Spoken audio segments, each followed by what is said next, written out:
Okay, so we are going to talk about the knife, kind of utilizing the empty hand when it comes to those basic strikes of the knives. Now, as we know, there's a lot of different strikes of the knives. Today, we're going to go ahead and just focus on the downward strike, which is from 12 o'clock to the 6 o'clock. And then we have this 2 o'clock here to the 8 o'clock, and then 10 o'clock to the 4 o'clock, and then the thrusting motion. So just the basic line. So we go like this, right? This is what we're going to deal with for now. Okay? So now, this is not about the knife strike itself, but utilizing the hand on how we're going to be able to block, you know, the weapon-bearing hand. Okay, the attack in itself of the fork. So if I'm going like this in this position like this, and I'm doing this strike here, right? 1, 2, 3, and 4. Okay. Now if one person does that to me, I'm going to go ahead and utilize the back of my hand.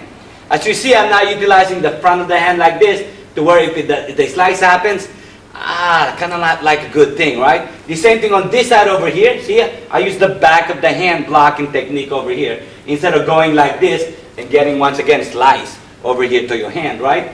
And then if it goes on the third one over here, the same thing, the back of the hand, okay? And then on the fourth one, you're going to need it with the back of the hand again. Maybe you're doing this because maybe you haven't opened your folder yet or something, or you're trying to protect a gun or something, and then you can go ahead and pull it, and so on. But the most important part that we're trying to do here right now is we're just sharing a little bit of a drill with you on how to utilize what we call the empty hand when it comes to the knife attack. So the strikes over here is 1. This is the block, the back of the hand. Just make a good contact, because from the contact you can do a lot of different things. You can grab from there, you can move it or whatever. 2, it's the same thing, see? You can move the hand if you need to, or stuff like that, but we're just going to go ahead and move it. 2, just make contact. And then 3 over here and here, and I'm just making the contact over with the back of the hand.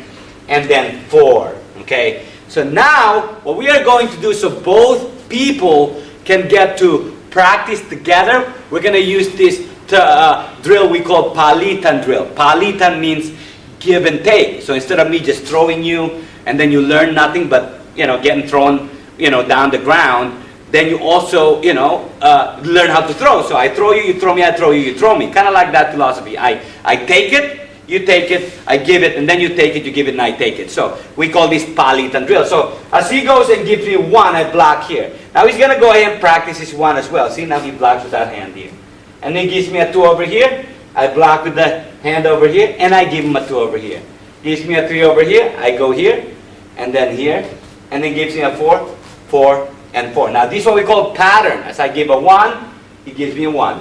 I give a strike here, give me this strike. I give him that strike there, this strike, and then this one over here, and back again. So again, I give him that 12 o'clock angle, 2 o'clock angle, 10 o'clock angle, and then 6 o'clock angle going up to the 12, right? That's what we're going to do. So we'll do it slowly again. So I take this angle here, I give him this, and this. As you see, it's just very simple drill, slowing down. And you try to make sure that you kind of, you know, watching your hands, watching your neck, watching your body. And then eventually from this drill, we flow drill. So what I mean is sometimes I give him a 4, sometimes I give him a 2, a 3, maybe a 1 over there, a 2 over there, maybe here over here, that one over there. Now this is the drill where we're flowing now, because you're kind of like, what you're trying to understand here now is just you're looking and you're understanding, oh, that angle's there, that one's going up, that one's here, this one's here, that one's there, oh, that one's there. And then what happens then is you get to understand where the angle is coming from, whether that is the strike from 12 o'clock to 6 o'clock, from 2 o'clock to the 8 o'clock, from 10 o'clock to 4 o'clock, or whether it's a thrust angle or a straight angle, then you kind of see it. You're not utilizing the knife in this scenario or in this drill, but you're utilizing your empty hand, we call the live hand. And therefore you can go ahead. Because in reality, if it goes like this, then you can go ahead and cut him, right? It goes like this is what you're doing. It comes like this is what you're doing. And it comes like this is what you're doing. But since this is a drill, as I do this, he also does that, see?